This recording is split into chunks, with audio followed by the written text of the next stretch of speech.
everyone, welcome to Competitive Cracker. എൻ്റെ പേര് Surumi.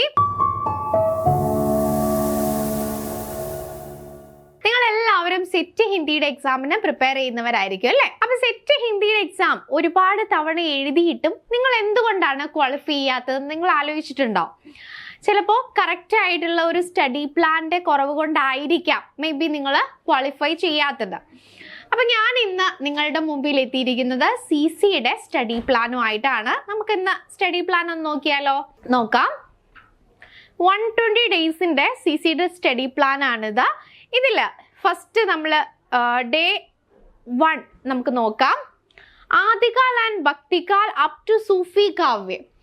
Okay, ഭക്തികാലിലെ സൂഫി കാവ്യ വരെയുള്ള ടോപ്പിക്കാണ് നമ്മൾ ഡേ 1 പഠിക്കാനായിട്ട് കൊടുത്തിരിക്കുന്നത്. ഇത് നമ്മുടെ ആപ്പിലുള്ള വീഡിയോസിൻ്റെ പേരനുസരിച്ചാണ് നമ്മൾ ടോപ്പിക്ക് കൊടുത്തിരിക്കുന്നത്. ഓക്കെ, അപ്പോൾ ആ ഒരു ടോപ്പിക്ക് തന്നെ നമ്മൾ എത്ര ദിവസമാണ് അത് കവർ ചെയ്യാൻ കൊടുത്തിരിക്കുന്നത് നോക്കുക. എത്ര ദിവസമാണ്? 4 ദിവസം. ഓക്കെ, ഡേ 1, 2, 3, 4 സെയിം ടോപ്പിക്ക് തന്നെയാണ് വരുന്നത്. കാരണം എന്തുകൊണ്ടാണ്? ആദ്യകാല് ഭക്തികാല സൂഫി കാവ്യ വരെ ആദ്യകാല് തുടങ്ങി, അതായത് സ്റ്റാർട്ടിങ് പീരീഡ് ആണ് ശരിക്കും ഹിന്ദി സാഹിത്യത്തിലെ ആദ്യകാൽ എന്ന് പറയുന്നത്. അത് കഴിഞ്ഞ് പിന്നീട് വരുന്ന കാലഘട്ടമാണ് ഭക്തികാല്. അപ്പോൾ ഈ ഭക്തികാലിലെ സൂഫി കാവ്യ വരെ കുറച്ച് ഒരു ടോപ്പിക് ഉണ്ട്. അതുകൊണ്ട് തന്നെ നമ്മൾ 4 days ആണ് ആ ഒരു ടോപ്പിക്ക് പഠിക്കാനായിട്ട് കൊടുത്തിരിക്കുന്നത്. ദെൻ ഡേ 5 വരുന്ന ടോപ്പിക്ക് നോക്കുക, സഗുണ ഭക്തി രാമഭക്തി. ഓക്കെ, സഗുണ ഭക്തിയിൽ രാമഭക്തി ശാഖയാണ് 5ാമത്തെ ഡേ 5 പഠിക്കാനായിട്ട് കൊടുത്തിരിക്കുന്നത്. ദെൻ ഡേ 6 കൃഷ്ണ ഭക്തി ശാഖ.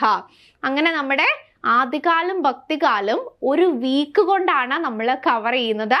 അത് കഴിഞ്ഞ് 7ാമത്തെ ഡേയിൽ എന്താണെന്ന് നോക്കുക, റിവിഷൻ ആണ്.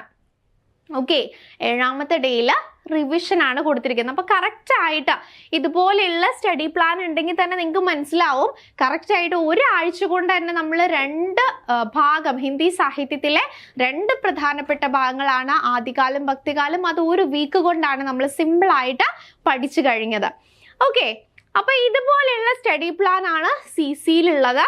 അപ്പോൾ CCയിൽ ജോയിൻ ചെയ്യാൻ താല്പര്യമുള്ളവർ CCയിലേക്ക് പോരാ കേട്ടോ. അപ്പോൾ നമുക്ക് ഈ കറക്റ്റ് ആയിട്ടുള്ള സ്റ്റഡി പ്ലാൻ വെച്ചിട്ട് തന്നെ നമുക്ക് പഠിക്കാം. നമ്മുടെ ടൈം ടേബിളിന്റെ പ്രത്യേകത എന്ന് പറഞ്ഞു കഴിഞ്ഞാൽ എല്ലാ 6 ഡേയ്സിലെ ടോപ്പിക്ക് കഴിഞ്ഞിട്ട് പിന്നെ 7ാമത്തെ ദിവസം വരുന്നത് റിവിഷൻ ആണ്. റിവിഷൻ എന്ന് പറയുന്നത് വളരെ ഇമ്പോർട്ടൻ്റ് ആണ് നമ്മുടെ പഠനത്തിൽ അല്ലേ? എന്തുകൊണ്ടാണ്? കാരണം നമ്മൾ പഠിച്ചുകൊണ്ടേ ഇരുന്ന് കഴിഞ്ഞാൽ നമ്മൾ പഠിച്ചതൊക്കെ ആദ്യം പഠിച്ചത് ചിലപ്പോൾ മറന്നു പോയിട്ടുണ്ടാവും. അപ്പോൾ നമ്മൾ എന്ത് ചെയ്യും? 6 ദിവസം പഠിച്ചു, 7ാമത്തെ ദിവസം റിവിഷൻ. 6 ദിവസം പഠിച്ചതൊന്ന് റിവിഷൻ ചെയ്യുക. പിന്നെ നമുക്ക് എക്സാംസ് ഉണ്ട്.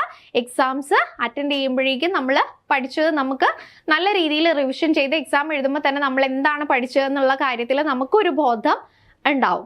അങ്ങനെ കറക്റ്റായിട്ട് CCയുടെ സ്റ്റഡി പ്ലാൻ വെച്ചിട്ട് പഠിച്ച് തീർച്ചയായിട്ടും ഇത്തവണത്തെ സെറ്റ് ഹിന്ദി നിങ്ങൾക്ക് ക്രാക്ക് ചെയ്യാൻ സാധിക്കും.